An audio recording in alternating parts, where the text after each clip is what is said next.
Though baseball is Rascal's true love, he always wondered if he'd make it as a football player.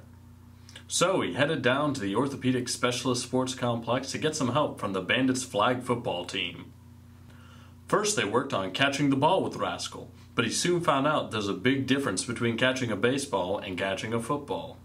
Then they moved on to rushing. However, Rascal's inability to make it past defenders proved to be too much of an obstacle for him.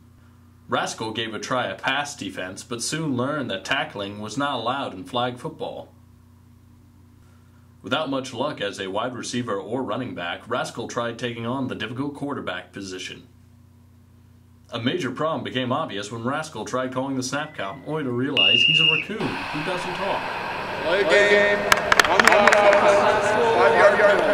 Eventually they decided that he needed to use the silent count, but Rascal's lack of quick reflexes left him unable to handle the snap. The mounting frustration was obvious. Finally, the Bandits flag football team tried helping Rascal with his touchdown celebration. First, they showed off their stuff to show Rascal how it's done. His first attempts weren't pretty, but after some coaching, he got the hang of it. So, we just scored a touchdown, Rascal. What are you going to do? It became clear to Rascal that he wasn't cut out for flag football and left the game up to the professionals. Bandits TV's Taryn Dandrews got a quick interview with Rascal right before the game. Good evening. I am Taryn Dandrews reporting for Bandit TV. We are here tonight at the Bubble for the River Bandits' very last game. Now I have a very special guest with me, Rascal. Can I have a word for a minute? What's your strategy for tonight? Can you tell me? So you guys are going to play hard, are you? Okay. And do you think you're going to win? Now you've been on kind of a losing streak here lately. Are you worried about it? All right, well, you've heard it here on Bandit TV. Rascal thinks they're going to win. We'll see what happens.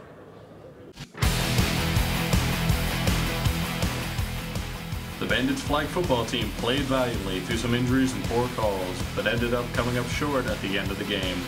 Our own Bandit TV correspondent, Taryn Dandrews, caught up with some of the team after the tough season-ending loss.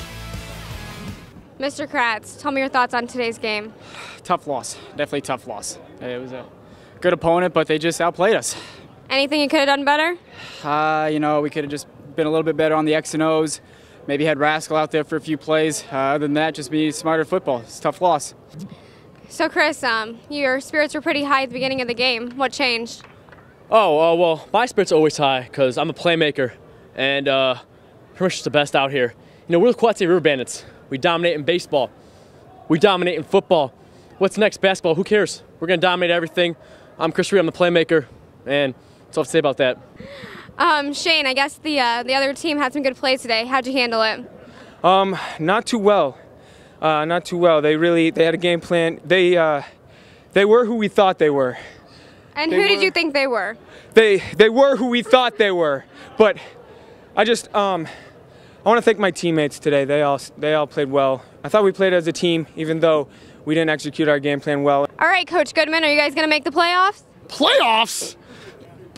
Playoffs? Have you seen playoffs? They couldn't do diddly poo out there. I'm done with this.